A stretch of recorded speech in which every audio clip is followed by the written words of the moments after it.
Hello viewers, আসসালামু আলাইকুম। আজকে আমি প্রাথমিক সহকারী শিক্ষক নিয়োগ পরীক্ষার গণিত সাজেশন পর্ব 5 দিতেছি। খেয়াল করি, একটি কলম 25 টাকায় বিক্রয় করলে যে ক্ষতি হয়, 35 টাকায় বিক্রয় করলে তত লাভ হয়। উহার ক্রয় মূল্য কত? 28 টাকা, 30 টাকা, 32 টাকা, 34 টাকা। খেয়াল করি, 25 টাকায় বিক্রয় করলে যে ক্ষতি হয়, 35 টাকায় বিক্রয় করলে তত লাভ হয়। তাহলে আমি ধরে নিলাম 25 টাকায় বিক্রয় করলে যে ক্ষতি হয় সেটা আমরা একটা ধরে নিতে পারি। আবার আমরা অপশন থেকে, যেমন উহার ক্রয় মূল্য কত, তাহলে ক্রয় মূল্য এই চারটা থেকে একটা হবে। আমি যদি ধরে নিই যে ক নাম্বারটা সঠিক আনসার, যে 30 টাকা হলো এটার ক্রয় মূল্য, তাহলে 25 টাকায় এটা বিক্রয় করলে 30 মাইনাস 25 ইকুয়াল টু 5 টাকা ক্ষতি হয়। আবার বলছে 35 টাকায় বিক্রয় করলে তত লাভ হয়, আবার 5 টাকায় লাভ হয়। তো 35 টাকা যদি বিক্রয় করি, 35 থেকে আমরা 30 ক্রয় মূল্য যদি বাদ দিই, তাহলে আমরা লাভ পাই 5 টাকা। কাজে আনসার হলো খ। এরপরের অঙ্কটা খেয়াল করি, বার্ষিক শতকরা 6 টাকা হার সুদে কত সময়ে আমাদেরকে সময় নির্ণয় করতে হবে? 450 টাকা সুদে আসলে 558 টাকা হবে। 4 বছর, 4.5 বছর, 5 বছর, 6 বছর। খেয়াল করি,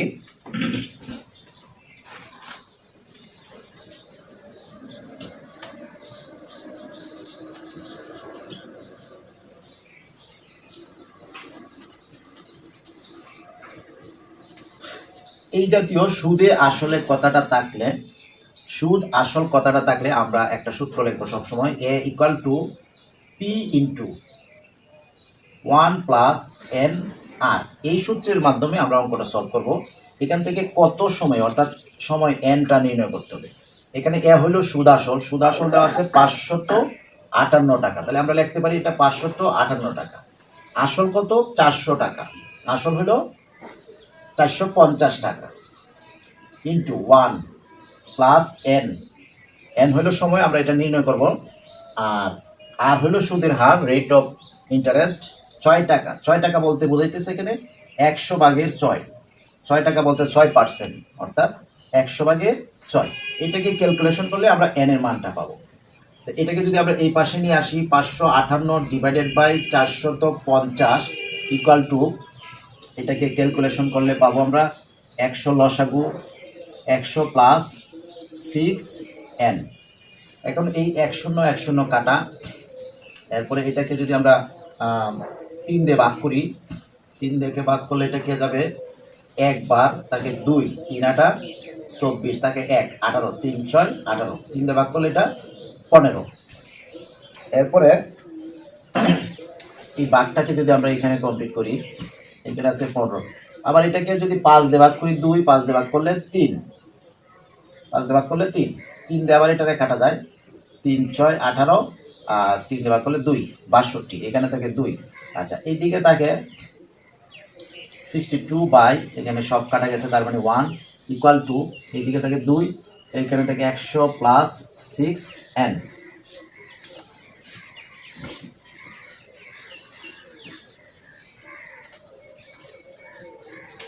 এখন এটা আড়াআড়ি গুণ, এইটা এইভাবে গুণ, তাহলে পাইতেছি আমরা 100 প্লাস 6n ইকুয়াল টু 2 দ্বারা গুণ করলে হবে 4, 6 দোকানে 12, বা 6n equal to 124 minus 100 equal to পাইতেছি আমরা অনলি 24। 6 দিয়ে এটা ভাগ করলে 4 6 24, সুতরাং n ইকুয়াল টু 4 বছর। তাহলে প্রথমটা আনসার, n এর মান হলো, অর্থাৎ সময় লাগবে 4 বছর। আচ্ছা, এরপরের অঙ্কটা আমরা খেয়াল করি, যদি ক অনুপাত ক ইকুয়াল টু 3:4 এবং ক অনুপাত গ ইকুয়াল টু 5:6 হয়, তবে গ অনুপাত ক কত?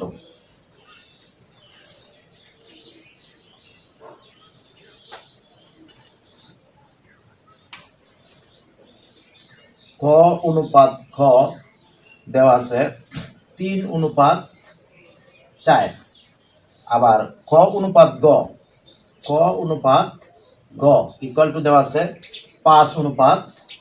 6 এটা দেওয়া আছে। এখন গ আর ক নির্ণয় করতে হবে। এই গ আর কটা আমাদেরকে নির্ণয় করতে হবে। তাহলে এই দুইটা যদি আমরা নির্ণয় করি তাহলে এখানে এটা হলো 4 আর এখানে এটা হলো 6। আরেকটা বিষয় খেয়াল করি, এখানে ক আছে 2টা, ক এখানে 3 আর ক এখানে 5। যেহেতু ক একই ব্যক্তি, কাজেই এই 3 আর 5 ভিন্ন হতে পারে না, একই অনুপাত হতে হবে। এই জন্য আমরা এই দুইটাকে একই রকম বানাবো। একই রকম বানানোর চাইলে এইটাকে এটা দ্বারা গুণ করতে হবে, 5 দ্বারা এটাকে গুণ করতে হবে। তাহলে 5 দ্বারা যদি এটাকে গুণ করি তাহলে 3 5 15 অনুপাত 4 5 20। এরপরে এইটাকে, এই অনুপাতটাকে আমরা এই 3 দ্বারা গুণ করব। এইটাকে গুণ করব এটা দ্বারা আর এটাকে গুণ করব এটা দ্বারা, উল্টা।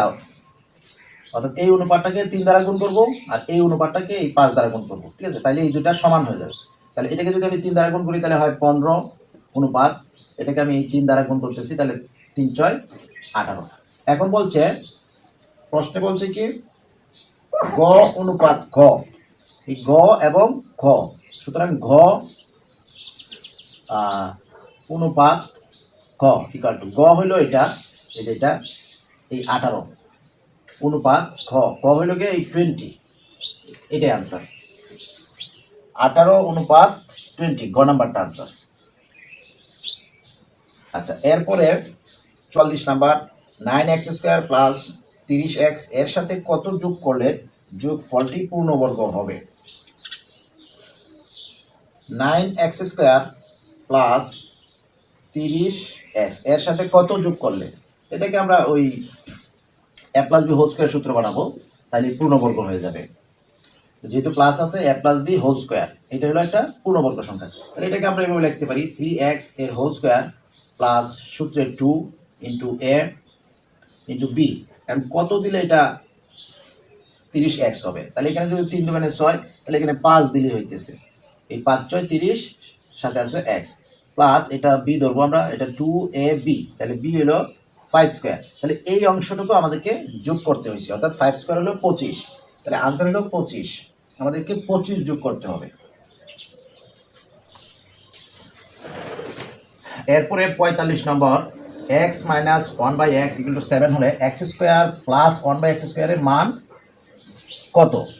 তাহলে এই জাতীয় অঙ্কের ক্ষেত্রে আমরা যে কাজটা করব, যে দেওয়া আছে 7, x minus 1/x equal to 7 দেওয়া আছে, তাহলে সেটা স্কোয়ার লিখবো, এটা স্কোয়ার লিখবো। এরপরে আমরা এখানে মাইনাস থাকলে এখানে প্লাস দিব, সূত্রে 2, এই 7 স্কোয়ার হলো গিয়ে 49 প্লাস 2 ইকুয়াল টু 51। সংক্ষেপে দেখালাম, এটা আনসার হলো এই 51। আর যদি এইভাবে না বুঝি তাহলে আমরা এই সরাসরি সূত্রটা লিখবো, যেমন x² প্লাস 1/x², এটার যেহেতু অনুসিদ্ধান্ত দুইটা, একটা প্লাসের একটা মাইনাসের, এখানে যেহেতু মাইনাসের মানটাতে আছে আমরা মাইনাসেরটা প্রয়োগ করব। x minus 1/x whole square, এখানে মাইনাস থাকলে এখানে প্লাস 2ab, এটা আমরা জানি। এটাই আসলে সংক্ষেপে এটা লেখা যায়। এটার মান হলো যে 7 দেওয়া আছে, 7 স্কোয়ার, এটা x ক্যান্সেল 2, 49 আর 2 হলো 51। তো এটাকে আমরা এইভাবে লেখলে একটু সময় বেশি লাগবে, আমরা এইভাবে সরাসরি সলভ করে বলবো, ঠিক আছে? এখানে যা দেওয়া আছে প্রথমে সেটা স্কোয়ার দিব, এরপর এখানে মাইনাস থাকলে এখানে প্লাস দিব, প্লাস 2 ইকুয়াল টু 49।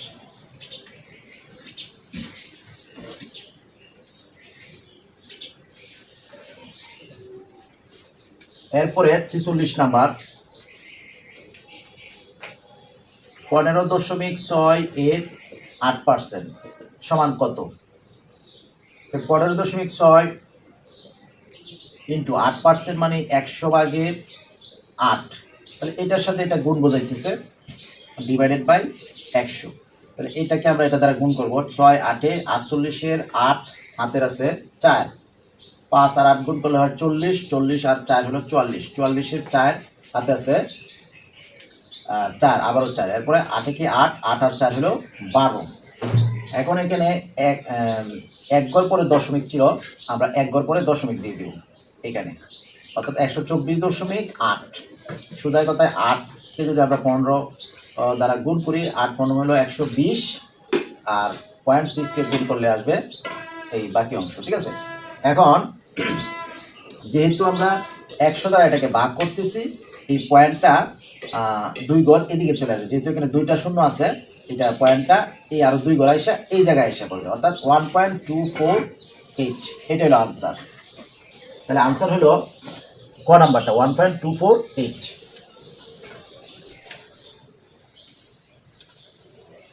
এরপরে 47 4/3, 9/5, 12/1 এবং 16/11 ভগ্নাংশগুলোর মধ্যে কোনটি বৃহত্তম?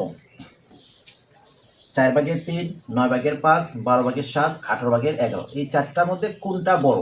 যেহেতু ভগ্নাংশ সহজেই বোঝা যায় না যে কোন ভগ্নাংশ ছোট আর কোন ভগ্নাংশটা বড়, এই জন্য আমরা একটা সহজ পদ্ধতিতে এই অঙ্কটা সলভ করব।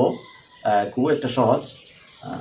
এটা হলো, প্রথমে আমরা ভগ্নাংশগুলা লিখব খাতায়। প্রথম ভগ্নাংশ, এরপরে দ্বিতীয় ভগ্নাংশ, এই প্রথমে দুইটা করে লিখব। এই দুইটার মধ্যে দেখব যে কোনটা বড় আর কোনটা ছোট। এটা করার জন্য আমরা যে কাজটা করব, এই 3 নং 27 এভাবে গুণ করব। এরপর 4 5 20। তাহলে এই দুইটার মধ্যে কোনটা বড়? 27 বড়, অর্থাৎ এই প্রথমটার জন্য হলো 27। তাহলে এটা বড়, এই ভগ্নাংশটা বড়, আর এই ভগ্নাংশটা ছোট। যেহেতু এখানে 20 ছোট, কাজে এই ভগ্নাংশটা ছোট। আর এই তো 27 বড়, এই ভগ্নাংশটা বড়। তাহলে এটা বড়, আমরা আবারও এটা লিখবো। এরপরেরটার সাথে আমরা দেখবো 12/1, 12/1। তাহলে আবারও আগের মতো এটার লব আর এটার হর গুণ করব। 3 12 36, আর এটা হলো 12/1 তো, তাহলে 4 রেখে 4। তাহলে এটা তো অবশ্যই ছোট, এটা অবশ্যই এই ভগ্নাংশটা বড়। তা আবারও আমরা এই কাজটা করব, এই 4/3 আর লাস্টের যে ভগ্নাংশটা আছে 16/11। আবারও আমরা এটার লব আর এটার হর গুণ করব। 3 16 48, 4 11 44। আবারও এটা বড়, তার মানে 4/3 বড়। এটা হলো আনসার। এখন যদি ছোট বলতো তাহলে সেই ক্ষেত্রে কোনটা ছোট হইতো? ছোট হইতো এই যে 4 হলো সবচাইতে ছোট, এইটা ছোট হইতো। ঠিক আছে, কথাটা ভগ্নাংশগুলোর মধ্যে কোনটি ক্ষুদ্রতম বলতে পারতো, তাহলে এই যে এটা হলো সবচাইতে ছোট।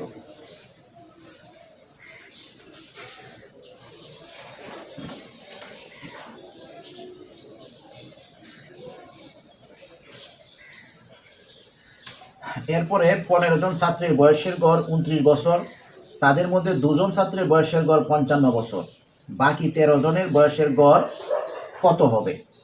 19 বছর, 27 বছর, 26 বছর, 25 বছর। খেয়াল করি, 15 জন ছাত্রের বয়সের গড়, 15 জন ছাত্রের বয়সের সমষ্টি নির্ণয় করবো 15 দ্বারা গুণ করে। এরপর 2 জন ছাত্রের বয়সের গড় 55, 2 দ্বারা গুণ করে এটা গড় নির্ণয় করবো। বাকি থাকবে 13 জন বয়সের গড়। তাহলে 13 জন বয়সের গড় হবে 13 জনের বয়সের গড় ইকুয়াল টু এই 15 গুণ 29, 15 গুণ 29, এটা হলো বয়সের সমষ্টি, মাইনাস এই 2 ইন্টু 55, এটা হলো এই 13 জন বয়সের সমষ্টিটা বাইর হয়ে যাবে। গড় যেহেতু চাইছে, আমরা কি করব, এটাকে 13 দ্বারা ভাগ করে দিব একবারে, ইকুয়াল টু 13। আর এখানে 15 দ্বারা গুণ করলে হয় 9 15 হয় 135, 135-এর 5 নিব আমরা, বাকি থাকে হাতের থাকে 13। এরপরে 15 দোকানে 30, 30 আর 13 হলো 43, 30 আর 13 হলো 43, অর্থাৎ 435, মাইনাস 55 দোকান হলো 110।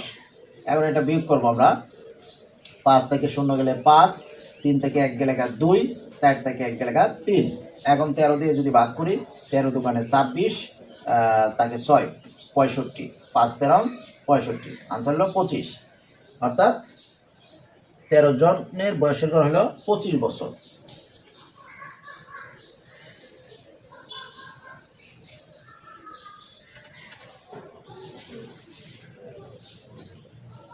এরপরে 49 নাম্বার, 480 জন পরীক্ষার্থীর মধ্যে 288 জন পাস করলে শতকরা কতজন পাস করলো? শতকরা কতজন পাস করলো, এগুলো একদম সহজে আমরা যদি ক্যালকুলেশন করি তাহলে এভাবে ক্যালকুলেট করব। 480-র মধ্যে পাস করলো 288 জন, তাহলে 100-র মধ্যে কত? শতকরা বলতে 100 বোঝায়, 100 জনে কতজন পাস করলো। 1 0 1 0 কাটা, এটাকে যদি আমরা 2 দিয়ে ভাগ করি তাহলে 2 4, এটাকে 2 দিয়ে ভাগ করলে 1 4 4।